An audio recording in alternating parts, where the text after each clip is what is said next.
How do you know you have a sexual addiction? That's a good question.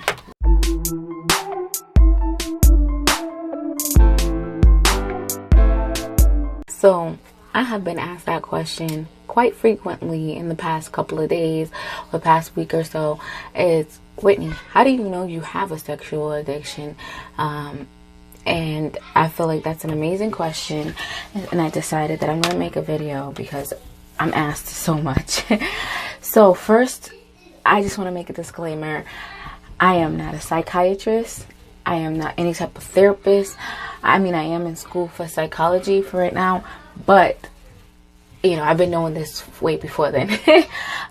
So please do not take anything that I say, run with it, and be like, this girl on YouTube said this, so I think I have a sexual addiction. No. I mean, if you can relate to anything that I say, and you understand, and basically you feel like you might, then take what your symptoms that you relate to a psychiatrist and figure it out, or a therapist or whatever. But I know for a fact, I can say that I have a sexual addiction. How do you know you have a sexual addiction, right? When sex controls your life. That's probably, I want to say, the number one thing to look for. Is sex controlling your life? Is sex ruining relationships? Is sex ruining even relationships between you and your family? Whomever. Is sex somehow taking from you being able to take care of your responsibilities responsibly? So pay attention to that. So yeah, when sex is controlling your life and controlling pretty much everything, then yeah. So also, do you use sex as a pain reliever? And you want to ask yourself, when you have sex, are you truly having sex because you enjoy it? Or are you having sex because something is going on with you in that moment, and you need to release? You need to relieve that stress, and you need to relieve whatever it is. Maybe it's anxiety or something internally hurting you, and you're turning to sex. And you're searching, you need a climax or whatever case may be. Because I don't know if people know, but when you have sex, literally there's a hormone released, and that hormone relieves stress. So you can look it up. I'm not no science, biology, whatever teacher, but you can definitely look it up. And I know for me, that's what I chase. That's what I'm chasing. I'm chasing that release. I need that release. And a lot of times it doesn't matter how I get it. And sometimes I'm not able to give myself that release. No matter how much I try, it's like there's something that needs to be activated deep within you. And you just can't do it yourself. So, because there are times, and I'm just going to be really, I'm really, really just blunt. There are times where and I'm feeling, I'm within, I don't want to say within my feelings, because it's more than just being within your feelings, but I'm struggling internally with a lot of things. And then I notice that, and I have to know, it's not like, when this happens, I know this is why it's happening right away. Like, I have to be able to pull myself out of it happening and then ask myself, okay, why is this happening? Or what's going on with me? So there are times where I will get the urge to, or I'll just need to masturbate and masturbate and masturbate. And I will climax, but for some reason, it's just not enough. For some reason, it's like, okay, no matter how much I climax, no matter how much I'm making myself climax, this is not satisfying my needs. And so that goes to another point where I noticed that a lot of people, including myself, that have sexual addiction, also have a need to feel in control. And when I mean in control, I mean in control of their sex life, or in control of like they're just trying to find control. And a lot of times we find that control during sex, where you have this power over somebody else during the sexual interaction, and somehow that gives us, even if it's only temporary, power. It's really hard to explain, and I think that stems from, with my therapist, we have came to the conclusion that stems from being in those situations and being raped or molested or whatever the case may be. You have no, especially as a child, a young child, you have no control. Somebody else has taken control over your body, and when it comes to sex, then when you were being molested, you felt you were very vulnerable.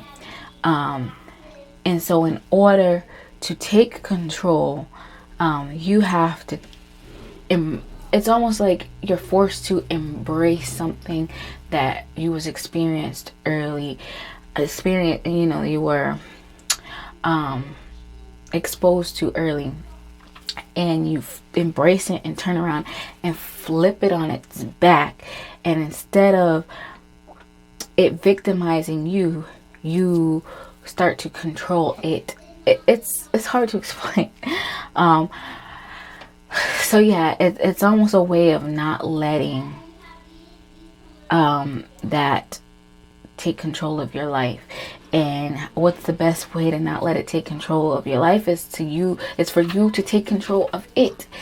And a lot of times when that happens, the control that is being taken is taken in a very unhealthy and almost, I want to say, like, I'm not even gonna lie, there's sometimes that I feel like sometimes I can feel like it's a different kind of energy. It's not my normal energy, but it's almost like a very seductive and very like I don't know how to explain it, but afterwards I catch myself asking myself like dude, what was that?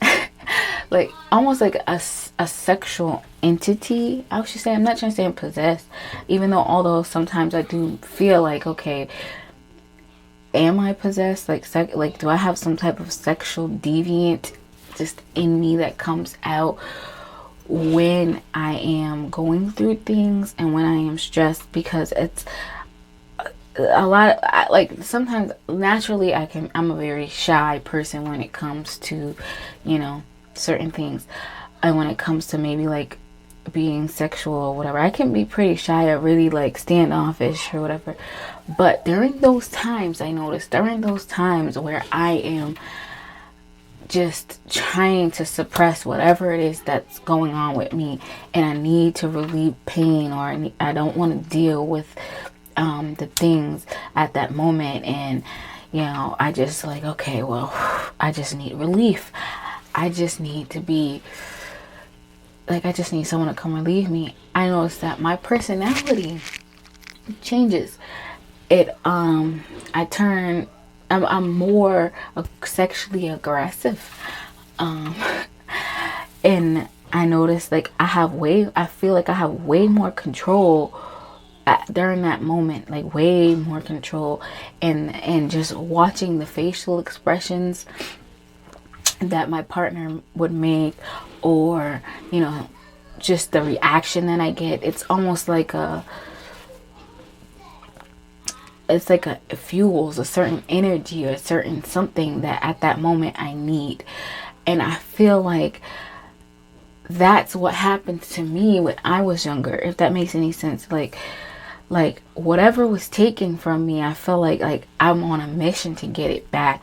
And a lot of times it's in a very unhealthy way. Like I could be, so that's another thing. If you're risky, I think I said that, but if you're just risky, or you are doing things that you probably normally wouldn't, and it's fueling some type of, it's like it's fueling some type of, I don't even know how to explain it, but it's like a like I don't know how to, like I can, it's like fueling some type of ego, maybe, is that the right word? Like some type of, yeah, I got you, like type of feeling, like I don't know. Anyways, even just talking about that right now really made me uncomfortable, because yeah, so yeah, that all ties down, I think, to just being molested. Another thing I noticed, especially talking to a lot of friends that deal with the same thing or struggle with the same thing, is that when you're molested, or when you have really bad sexual experiences, usually they're your first, and they were your first sexual experiences, that kind of shapes the way you think about sex. And you have, like, especially when they happen so frequently, and they were your first experiences, you don't really realize that your behavior, the risky behavior you're displaying, and the things that you were doing weren't okay. You think it's normal, like you normalize it, and it takes certain things to have to happen for you to kind of pay attention to if what you're doing is right or not. Like, or it takes you really stopping and paying attention to what's going on in the world or outside of you and around you to realize, okay, so people don't do this. Is something wrong? And why am I doing this? And then you have to really dig deep and figure out, like, what is going on. So if you notice that your sexual activity, and if you compare and contrast with the majority of the world, and something just ain't right, or you realize, okay, I could get hurt doing this, or you just know it's off, then you might want to, like, along with a lot of other things I said, if you can relate, you might want to try and figure out, okay, what can be done about this. Because I get it, sex, a lot of times people look over sex and they don't realize that sex can be a problem. Like, yeah, sex is great, lots of sex, great, but it's in the manner in which you're doing it. So if you're doing it in a risky way and it's controlling your life, and some people even lose money behind it, like people who pay for escorts or prostitutes or whatever the case may be, they buy lots of porn. It can ruin your life financially too, because it controls you. It's driving you to do things that you probably shouldn't be doing. Not probably, you shouldn't be doing. Like, for example, if you can't afford to buy all this, let's say somebody who's addicted to sex, but they like to see real women or real women live doing sexual things, they might spend a lot of money they don't have to do this, and then end up putting themselves in debt or whatever the case may be, really hurting themselves in the process. That's an addiction. It's not healthy, something that is not healthy for you, period. And you continue to do it regardless of the outcome or the circumstances, or and the benefits do not outweigh the possible whatevers. Y'all know what I'm trying to say. So yeah, let's recap. When sex is controlling your life, sex is used as a pain reliever, or stress reliever. You're not just having sex because you want to have sex, or because you enjoy it. You're having sex, like the underlying reason for you having sex is because you're going through something and you're suppressing it, and you're gonna have sex to get that climax to relieve the stress. And another thing is you feel like you're in control only when it's during a sexual interaction.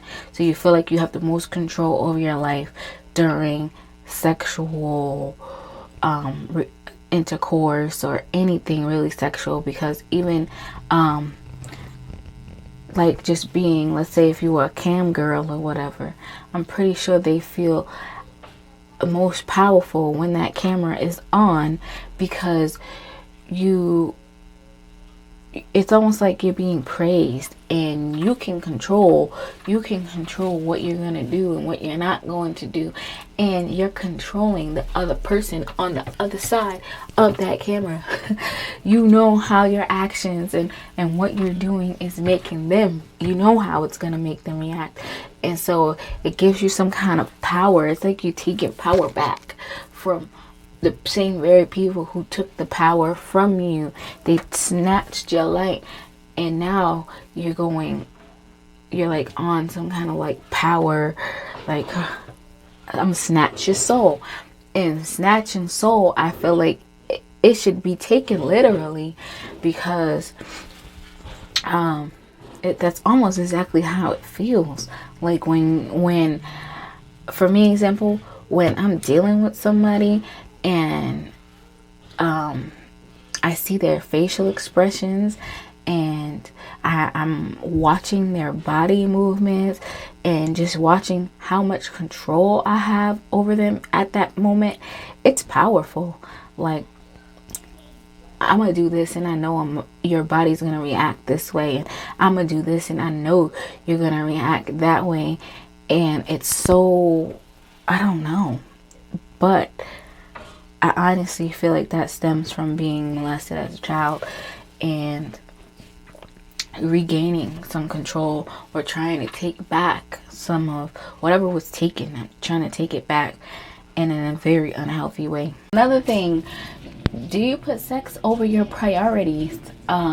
So remember when I said like sex can literally ruin your life?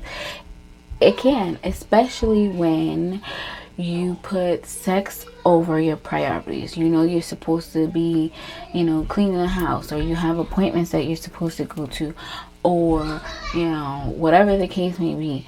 But instead, you just want to have sex. Like, sex for this, sex for that. And you're just missing all kinds of important shit because you had to make time for the sex. Or you don't even care, you don't even value the relationships in your life enough to not have sex. Like, you might, just because you want to fix, or you feel like, whatever the case may be, you might go and sleep with someone you ain't supposed to be sleeping with. And if people find this out, or somebody finds this out, that you're either going to lose a friendship, or lose respect, or lose whatever. But that still is not enough to keep you from doing it. Like, so yeah, I mean, sex addiction is very real. Very real. It's just like drug addiction. Drug addicts use it in the very same, same way they use drugs to cope, people use sex to cope. The same way drug addicts ruin their lives with drugs and lose everything, so can a sex addict. And especially if they don't get it under control, and they don't even recognize that that's a problem. Yes, so can a sex addict. So it's very important, if you're listening to this video, it's very important, if you can relate in any kind of way to most of the stuff that I said, to really take time to learn yourself and figure out what's going on with you.